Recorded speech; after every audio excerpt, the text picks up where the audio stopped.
All right, welcome to the Industrial Talk Podcast. You might have noticed that there is a change in the music. You know why? Because it's a change in a program that we are beginning to kick off. And it is a collaborative effort between RCM Training Online, Nancy Reagan, and the Industrial Talk Podcast. We're all about training. Especially today, we're talking about collaboration. We're talking about innovation. And now we're talking about education, and we're dedicated to the news of the day on this particular podcast, this program with Nancy and Scott. So let's get going. Yeah, it's something new. We got to keep on innovating. We got to keep on trying. We got to keep on working. Now, you know as well as I do, if you've been listening to the podcast, I've been hammering on a number of components. One, collaboration. Internally and externally, you must do, especially today, because we depend on you. That's one. Two, we have to be innovative, not just from a technology perspective, but from a human perspective, from a business perspective. We have to look at each element of our business and innovate and figure out if we're doing it right, wrong, whatever. And then the third component, of course, is education. And there is a ton, and I mean a ton of news out there that we can speak to. And that's why we've created this Nancy and Scott sort of talking about the industrial news of the day. So that's what this is about. Now, remember, you've got to be about reducing risk, your business, everything that you make, your decisions, your collaboration, your innovation, your education has got to be focused on how do you reduce risk. Your education, your collaboration, your innovation has got to be about reducing or saving money. And then third, your collaboration, your innovation, and your education has got to be about making money. And the only way that we really can do this is we got to do it with a sense of speed. But there's a ton of information, a ton of knowledge out there that what Nancy and I have discussed and talked about, that there needs to be a platform that we're just going to be talking about on a weekly basis, the news of the day from an industrial perspective. She's got mad street cred out there. Don't you know it? I mean, she is, you go out to her LinkedIn and Stat Card, it's amazing. And then she's the owner of RCM Training Online. She does all that online. You know what that is? That's innovation. You know what that is? That's education. You know what that is? That's saving money, making money, and definitely managing risk. All on the rcmtrainingonline.com platform. Now, once again, please keep in mind, brand new. We're working through the little details, but you get the gist. We're going to be talking about, one, the news of the day from an industrial perspective, get our insights, and then we're going to expand it. We're going to expand it out to the community, the industrial community, and then we're just going to create, if we're going to live by collaboration, we've got to be able to do it, and we're going to do it virtually. And I think we're going to be able to do a great job at it and incorporate everybody that's out there, because we need information. We need to learn. We need to collaborate. We need to innovate, and we need your input. All right, enough of that. Let's get going. This is the first of many every Wednesday. There's Nancy, and of course, my ugly mug. Enjoy. Let's just start talking a little bit about any news. Do you have any news that you want to talk about there? I do, Scott. I have two things, and it's really interesting because you opened with like the human aspect of it, Yeah. and both of the things I want to talk about have to do with that. So the first one, you want to know what it is? I do. Have you ever heard of The Dirty Dozen? It's a great movie. I love that movie. Oh, yeah. Yeah, okay, not Yul that. Brynner, right? Now, there's the new one that's out, but this is the Yul Brynner one. We went to the same barber. We're all bald, and he's just handsome as heck. Okay, but this Dirty Dozen, this has been around since 1993. There was a guy named Gordon DuPont, and he worked for Canada, which is the equivalent of our FAA in the United States. And in the early 90s, he was working on this thing all about human error. And he identified a list of 12 things that he called the Dirty Dozen that are precursors to accidents in the aviation industry. But it's not limited to aviation, because it happens all around us, right? Accidents, right? It's the Dirty Dozens associated, sort of those common themes of the 12 this is where they are. Okay, cool. Yes, cool. but all about human error, or what is dubbed human error. Because I think that oftentimes technicians get a bad rap, and that's what I want to talk about. So this particular article that I found, and I found it on skybrary.aero, A-E-R-O, it's talking about the human factors and the dirty dozen, right? Now, Hey, outside of that, do you have an author on that? Is there somebody that sort of printed that? Oh, yes, there is. And no, I don't know who the author is, but it's Skybrary. See, now I should have been ready with that. I did my homework, but I guess not well enough. It's okay. So what we're going to do is out on Industrial Talk, I'll make sure that the link is there so you listeners out there don't have to worry about it. Yeah, I can give you the link. It was written by a very, very bright person. How about that? You. Okay, so anyway, it talks about all 12 of these, but I want to talk about 3 of them with you. Okay. Now, the first one on the list is lack of communication. And I got a little story for you. You ready for it? Okay. Okay, so I'm 12 years old, and I'm dying to learn how to fix cars.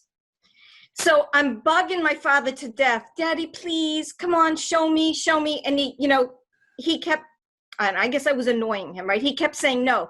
And finally, I guess I nagged him enough. And he finally said, okay, come on. And he took me out to our, I think it was a 1978 Ford LTD, this big green beast. It's a beast. It was, the rope was thrown over and it's all tied up against it. It's moored up there. Yeah. LTD. Dang. You know, actually, I learned to drive. He taught me to drive in that car. I had to take a bedroom pillow and fold it in half and sit on it to see over the dashboard. You're all 5'0" man. Yeah, that would have been a great shot. Yeah, I'm 5 foot. Okay, so he finally says, yes, okay, let's do it. So I'm all excited. So we get out there and we're under the car and we drain the oil. Now we get to the point where we have to replenish the reservoir. So he says, okay, Nancy, and go in the trunk and get the oil. So I go out and I go in the trunk and I get the oil. So he takes it, unscrews the cap, or I guess it was a can, right, at that time. It is. And it's got a special thing. Yeah. I used to love opening up the cans because it would, that cutting instrument within the little, it was always like, God, that felt good. It's like, wow, that's good. Okay, so he takes it and we pour it in. Now we're done and we're cleaning up, and he now looks at the container, and it wasn't oil. It was transmission fluid. Yeah. It was red. Was it red? Honestly, I don't remember. I was 12. What do I know? I just want to learn how to change the oil. So now here's a question for you. Whose fault is that? Is that my fault? Nah, it's your dad's, because your dad was not clear enough, because you were being trained, you were being instructed, you had a passion, you had a desire, your heart was all into it. And so it was up to your dad, not to, bully your dad in any way, shape, or form, but it was up to your dad to be able to be clear and say, I need the 10W30 motor oil. It's on the can. There it is. And I need 6 of them or 5 of them or whatever it might be. Yes. That's exactly it. And that segues into my point. See, I think that today technicians get blamed a lot for things that it's not really their fault. So here's one thing. So in this article, lack of communication, right? It talks about the transmitter and the receiver. So in my story, my father is the transmitter and I'm the receiver. So it says that the receiver may make assumptions about the meaning of certain instructions, right? My father assumed I was going to look at the label and pick the right one. I didn't know they were 2 different things in the trunk. What do I know? I'm 12. Okay, now it says that so anyway, the receiver and the transmitter are assuming 2 different things. Okay, so that's one. So hold on with that. Let me go back to my list now. We're holding. All right. Go ahead. The other 2 are lack of resources, right? Like maybe you don't have the right tool to do something in the field. So what do? They just figure out how to work around, and then sometimes that's why people get hurt. or things get broken, things just don't get done right. And now the technician is blamed. So is it the technician's fault that he didn't have the right tool, but he innovated to get the job done? Who's at fault there? Yeah, go ahead. And my last one is lack of knowledge, which means maybe we're not training our people properly. And so again, we blame a person in the field, but maybe we didn't get it right. I mean, we didn't teach them right. This is such an interesting question, and I've been working through it as we continue to sort of evolve in this world of pandemic, whatever it might be. And I've just come to realize that when we were pre-pandemic, I believe, this is me, I believe that we were lazy. And when I said lazy, we just went through our business. We went through the exercise of what we're doing, right? And so what that meant is that we didn't take the time to try to really improve our education or the resources associated. We just didn't do it. Today, I see the necessity to do that and keep at it. You just can't okay, you took training and that's it.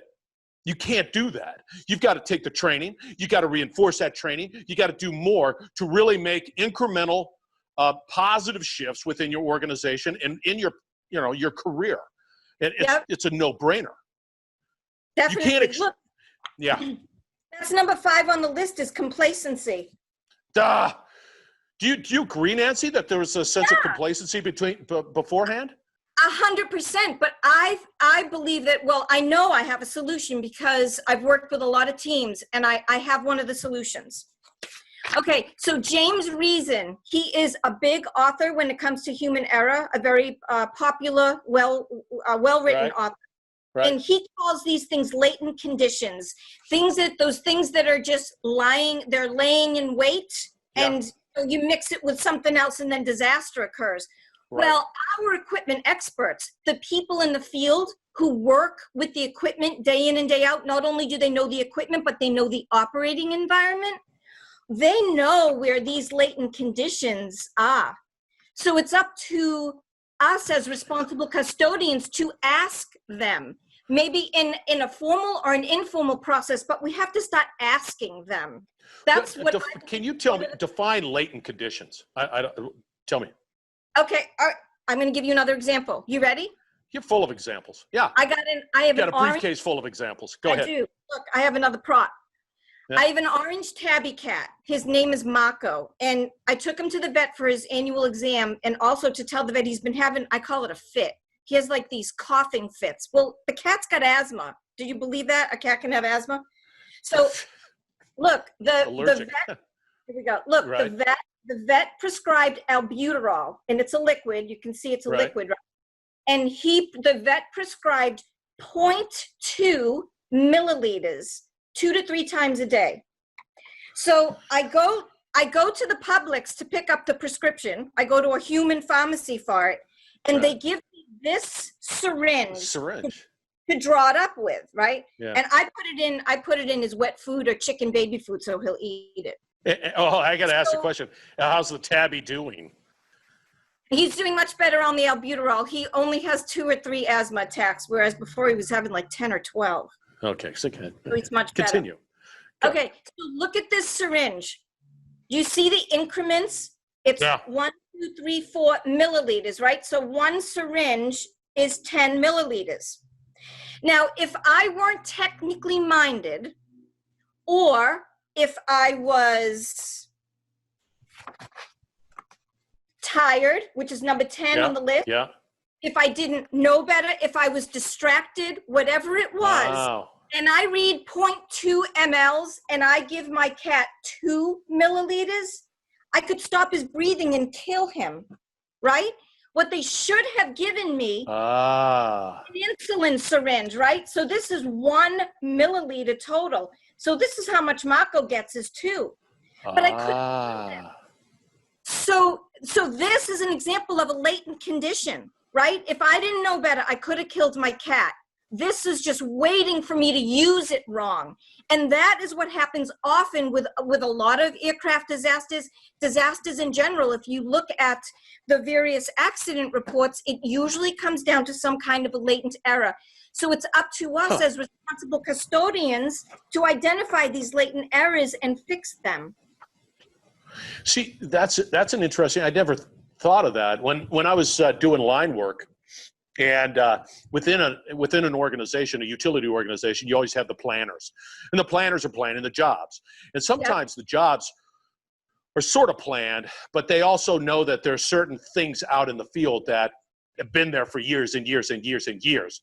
And you just, the concern at that particular time is many of these individuals who knew about the challenges out there that had never been fixed, and they were just sort of, put a rope around it, they would be retiring. And then when they would retire, and that knowledge would just go out the door, and yet that latent condition of that hazard is still in the field and still lashed up with a rope or something like that for repair later, but it never happens. And yeah, I like that. I would have caught that. I would have probably killed your cat. Unfortunately. Yeah, I mean, even if you are technically minded, if you're not paying attention, and then the cat's dead. So whose fault is that, right? Is it the vet for not saying give them an insulin syringe? Is it the pharmacist? Would it have been my fault? And it's not really anybody's fault. It's right. I mean, hold it. No. I'm gonna push back on that. It's up to the pharmacist to realize the measurement, and that's because for me, I wouldn't have noticed. I just wouldn't have. I was like, yeah, there's 2. It could have been 2 tablespoons. I don't know. I just don't know. I'm not there again. And it's up to that individual. And for the pharmacist to be able to prescribe medication has to be spot on with the measurements on anything, human, animals, whatever, man. That's pretty goddamn good. Well, I like that a lot. Okay, I got a story. Okay, go. So, I like you're gonna talk about the others, right? I mean, there's 12. We're gonna have them out there. Oh, we want to talk about all of them? Well, it's up to you. I mean, I got something else up my sleeve. Okay, let's wait. Okay, so go ahead. I've been doing a lot of interesting conversations with a movement that we call Heroes of Manufacturing, and it's a movement that's associated with 30 plus manufacturers, and all we want to do, and the focus is celebrating these individuals for what they do, the unsung heroes. I had a conversation with a gentleman with Smuckers, and what was interesting about it is that they just came in, and there's a culture that exists there, and these unsung heroes were just doing their work. But what was interesting about the conversation was how fragile, and I say fragile, how precise the supply chain is, not just for Smuckers and companies like Smuckers, but just across the board. And so with this pandemic, the challenges have always been, what do we do now? Because pre-pandemic, pre-virus, there was the supply chains were working. It did this, and I got that, and it shipped here, and it was this. Here are the markings. Now, post, or wherever we're at today in this journey, that whole supply chain has been upset. And even companies like Smuckers, large companies, are being impacted. And it just came to me because the only reason I knew that Smuckers and others are challenged by the supply chain is when I went to the grocery store and I couldn't find Worcestershire sauce. It's like, well, it's just freaking Worcestershire sauce. How come there's a big, or noodles, right? But it's a simple fact that it just only took just a couple of weeks before that supply chain was hammered and put in. So anyway, what's interesting is that there's this conversation that's taking place with what do we do? How do we create some resiliency? Our business, our continuity plan, our business continuity plan is got to include a global pandemic now. So that's okay. Write it down. We're all good. Now, we're going to have to figure out what is critical. What do we bring stateside? How do we ensure that? What does that sourcing portfolio look like? It's been an interesting journey. And I know that there are laws are changes, tariffs have changed, and you really, I couldn't do it. I would need to pull in, major league experts that can definitely make that happen. So that's been an interesting conversation that I knew intrinsically that there would be a concern with the supply chain, but to really, for people like me, a consumer, to feel it, it took something like this. So the positive is, outside of the negative, we talked about the positive is that companies, to create resiliency, to create some sort of ability to be nimble in times of crisis and protect not just their business, but the people, the wonderful people in their business, are looking for innovative strategies to be able to do that. And I think that's a positive component associated with, yeah, COVID. I'm with you. I think it's always important to, I don't know, I'm the eternal optimist. I think it's important to look at the positive and maybe not necessarily frame it that way, but just another way to frame it is, what can we learn from it? What could this save us from in the future, or how can we become better because this just happened? Yes. And I'm going to continue to caveat it. Yeah, a lot of pain, a lot of struggle, a lot of challenges. Granted, understand. Have we seen the end of it? No, we have not. But you know what? This has been sort of the interesting component associated with this, is that people are communicating more. People are having greater dialogues. They're not resistant or prideful, not knowing. People can just honestly say that, wow, this kicked me in the chops, and I need help, and I'm looking for help from people. And people on the other side, I have answers, I'll help you. And that's sort of I don't know, I think it's a beautiful thing. And I think I hope that continues on as we continue to sort of grow and mature through this, whatever we call this pandemic. So yeah, for sure. It's sort of been an interesting, give us your story. What's your next one? Okay, so my next one is, this is an article from Efficient Plant magazine, and it's from January. I know, and now I'm outing myself because I have like a stack of periodicals that I'm behind in all my reading. But okay, so I'm just amazed that you got Efficient Plant as a magazine. It's a publication. It's like, wow. Right. Yeah, of course. This stuff lights me up. All right, I know I'm strange. Okay, so from January 2020, and okay, the name of the article is Prepare for the Fourth Industrial Revolution, right? Industry 4.0. Yep. So we hear a lot about industrial Internet of Things, all of these, high-tech senses and data and how it can help us. And I'm all for it, but I have a but that's coming in just a second. So this article talks about, we've all been, many organizations have been using or experimenting with predictive maintenance. So things like, vibration analysis and oil analysis, and based upon a reading or a result you get back, you do some kind of maintenance. But this talks about a new term in our industry, which is prescriptive maintenance. And the difference is that prescriptive maintenance, it analyzes the incoming and historical data and generates the needed work orders. So instead of a human looking at results and making a decision is made based upon data, and a work order is automatically generated. Now, in theory, I think this is awesome, but here's I'll just call it a beef. Here's my beef in the Industrial Revolution. Most of the people and the organizations that I work, they're still in the second or they're just breaking into the third generation of maintenance. Right. Right. And that's not a dig.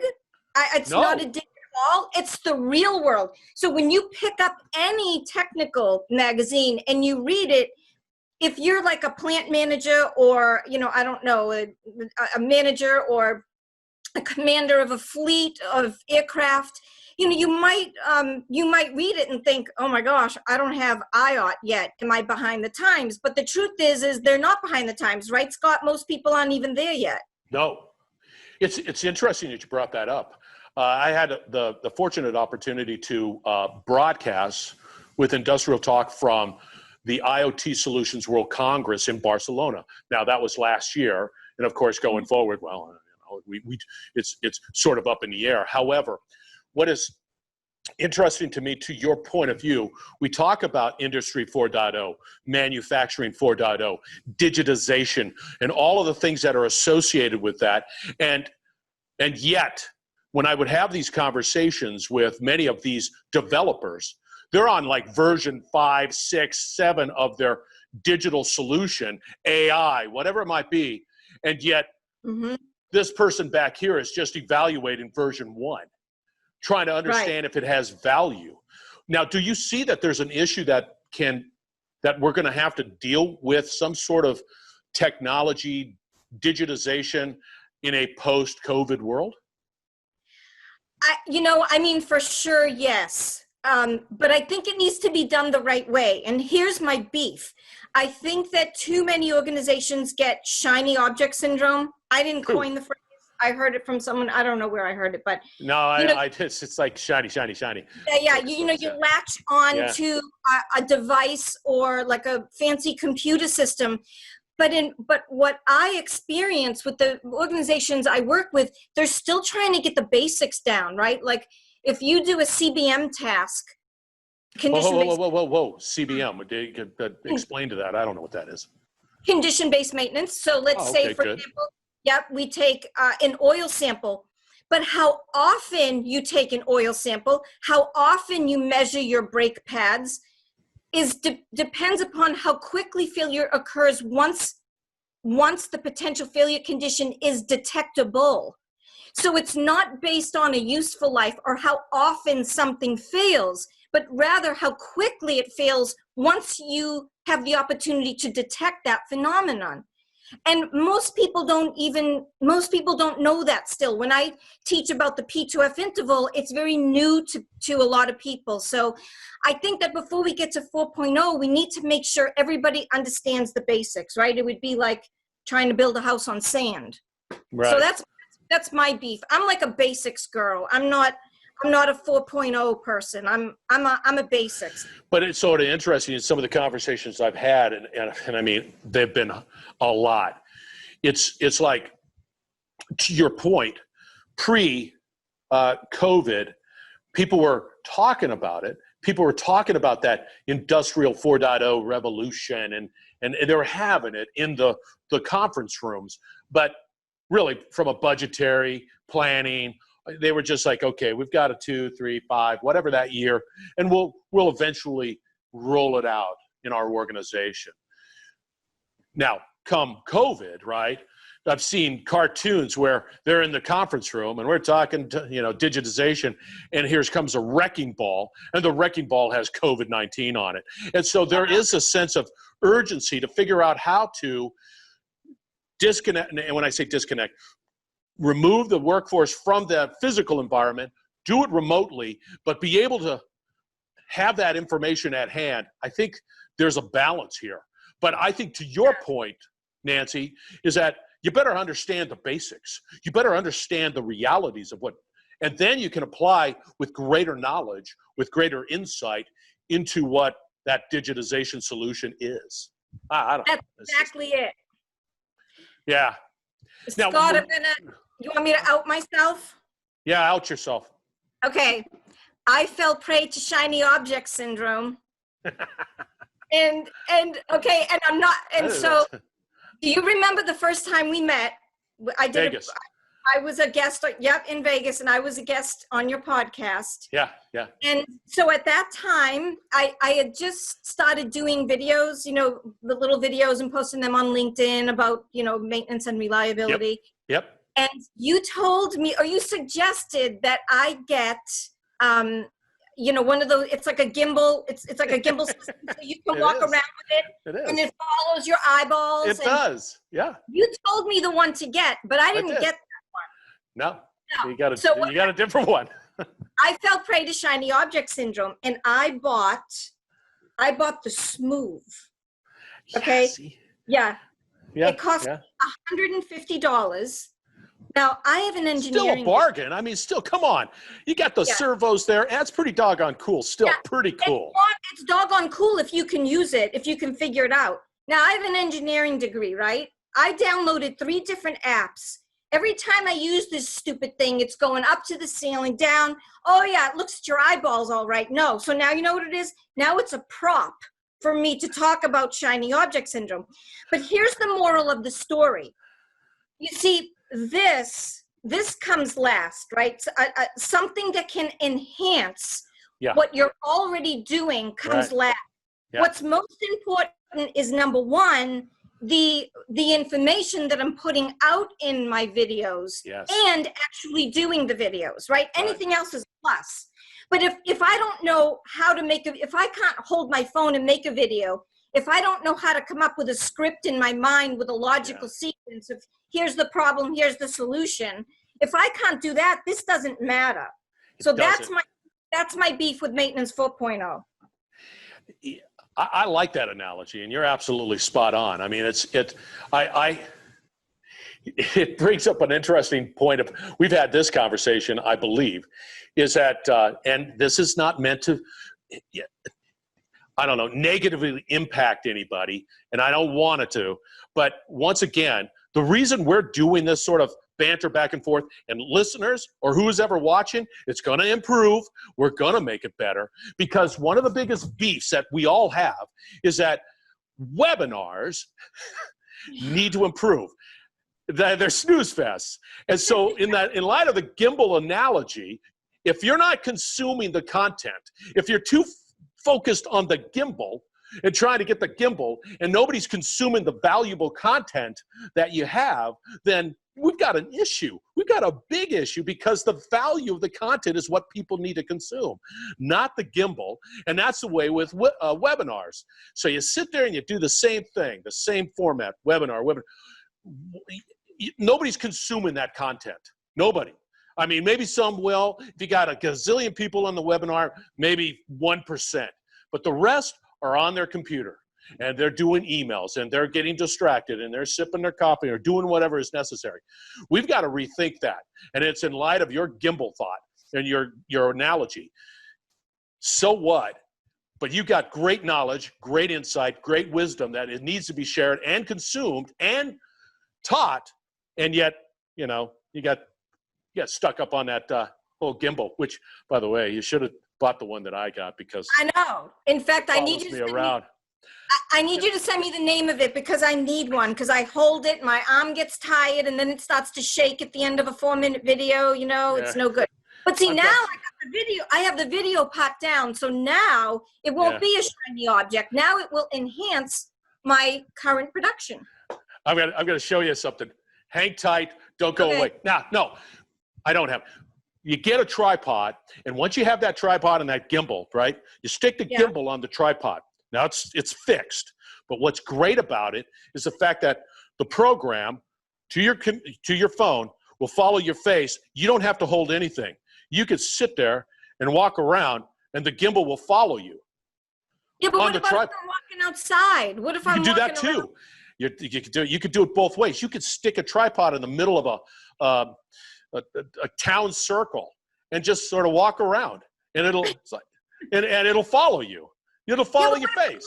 What if I'm walking on the sidewalk in Vegas? Well, of course, like the one I just saw your video out. Yeah, you need to do that, and okay. Yeah, I bet you I can help you with that too. I mean, I bet you it's. Yeah, because it's just not my thing. Okay, one last point I want to be able to bring out, and it's what we've been talking. Once again, I'm very fortunate, Nancy, to be able to talk to a lot of the leaders within industry. We talk everything, you know, digitization, yes. Human resources, yes. Talent acquisitions, yes. We do it all. And one of the things that and I'm working with a client out of Colorado, and I want to get your opinion on this. There are three things that companies, in light of collaboration, in light of innovation, in light of the necessity to educate and move with a sense of purpose and speed, And the last one, willing to make mistakes, right? If you're fearful about making mistakes, you're not moving forward, or you're not moving forward as fast as you can. You're not, I mean, you've got to have that sense of urgency, especially today. And then with that, we talked about three things for companies: risk, managing risk. What does that look like? I don't know. It could be financial, it could be human, but you got to be able to, from a business continuity point of view, manage that risk or whatever it is. You got to do it today. Okay. The other one is you got to start saving money. So whatever solutions that you're looking for, in light of a sort of that goggle, you want to save money. So Okay. I'm reducing risk. I'm trying to manage the risk as best I can and proactively move forward and deal with that. Secondly, I'm looking at the ability to be able to reduce costs, whatever that might be, operationally, whatever it might be. So you got to look at that. And then the last one is make money. So without those three, in some sort of fashion, risk, save money, got to risk. And so when we start talking about RCM, that's saving money and it's making money because you have that asset that's up and running. So that's the right strategy to deploy. If you're looking at strategies for marketing and sales, and you don't have a real good grasp on the digital component or the digital world, you better start learning to be able to do that, because that is an opportunity to make money and to create opportunities. And then of course, risk, you cannot without collaboration do that. And so we've been really sort of honing in on that, and that's sort of distilled down from the collaboration, from the innovation, and from the education, which we all have to do, sense of meaning and purpose and speed, and then be willing to make mistakes, which is just vitally important. And then finally, manage that risk, reduce those costs, and make revenue. And anything outside of that is just BS. You shouldn't be even looking at, especially now. It's just BS. So when we start talking about RCM, that you achieve those, and it just goes on, and you should have that conversation every time you have a meeting. Oh, what are we doing here? Does it reduce costs? No. Then it's BS. Does it make money? No, it's BS. Does it manage our risk? No. Then it's BS. We're wasting everybody's time. So that's been an interesting sort of realization that's been taking place, and it's positive because once again, I think personally, before COVID, a lot of BS activities going on, things that had no value, that were just time wasters. Yep. Now everybody's got to be pinpoint focused on doing better. They just do. Yep. All right, there you go. Scott, that is spot on, because you said risk is number one, right? And what my mentor, John Mowbray, taught me is that the essence of reliability-centered maintenance is managing the consequences of failure. So whether we're doing a proactive maintenance task, or we're changing a tech manual, or just making a decision like you just talked about, all of these decisions that we're making, we're managing some sort of risk. It doesn't just have to be safety or environmental, it can be economic risk as well. So you're right. If we're not managing one of these, then we're wasting our time. Time out the door, and you can't get it back. And that's a sad fact. Oh, right. And time is our most valuable asset, right? We can always make more money. We can never make more time. Don't you get scared about that sometimes? I mean, you and I have had this conversation where it's like, I can't do enough and I want to do more, and time is always the constraint, always the constraint. Always. And it's the great equalizer, isn't it? Because everyone gets 24 hours in a day. Yeah. And it's like the great equalizer was this pandemic. Everybody got hammered. You're not alone. Yeah. So.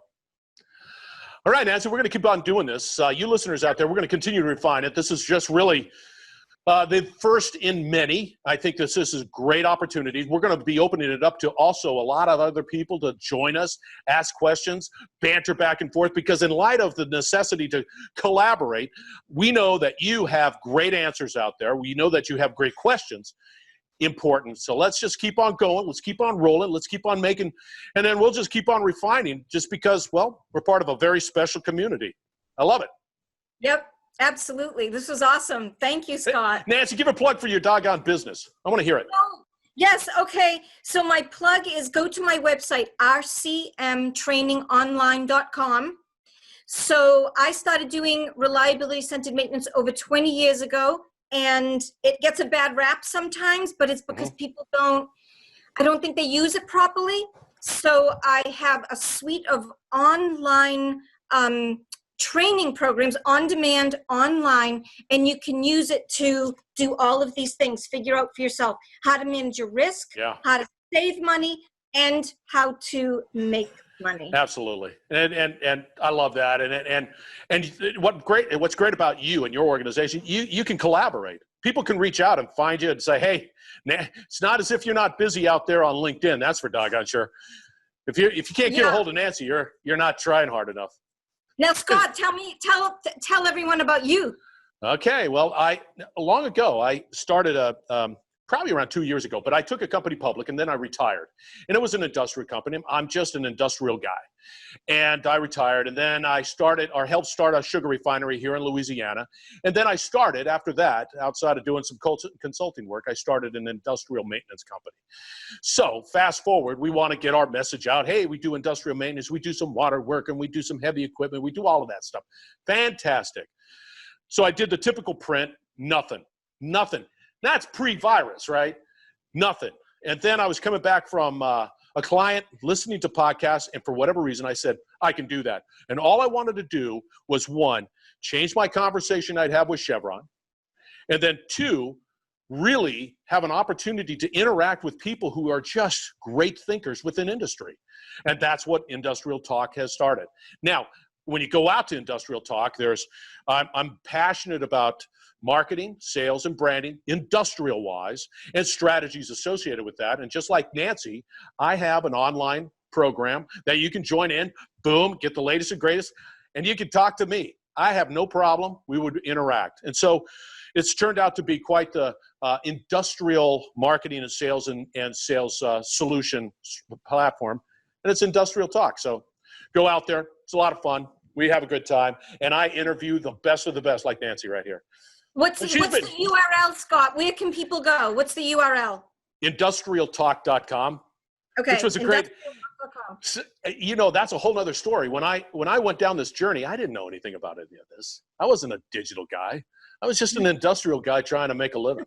And then all of a sudden I realized, just like you said, hey, I need an LMS. So where do I go? Well, I got to do this, or I got to do this, and I get that, and then you learn it. And then I got to do videos, and then I go, oh, I don't know how to do it. I got a mixer right here. I've got you just keep on going. I got a box light right here. It's just you just do it. You just and what's great is that you make mistakes. Shiny objects. If I had a list of all the shiny objects I've chased over the time, it's like, I've been really wealthy. Yeah.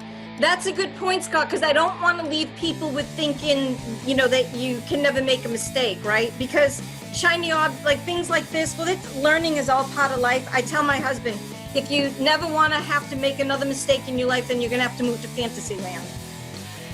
And not be frightened. Just don't be frightened. Just do it. It's you and I have had, and others have just gone way past the uncomfortable feeling of doing whatever, a video or try making mistakes or whatever, and it doesn't matter. Just move. We need you. We need the people to move forward, especially industry. They need to do it. I love it. All right, Nancy, we got to wrap it up. Okay. We're going to be back next week, Wednesday. Is that good? Yep, that's great. Yeah, we're gonna tighten it up even more. So we're looking forward. Thank you very much for watching. We're gonna be back with more news. We're gonna tighten it up, so it's all good. So take care. Thank you. Everyone. Thanks, Scott. Cheers. Bye. You're listening to the Industrial Talk Podcast Network.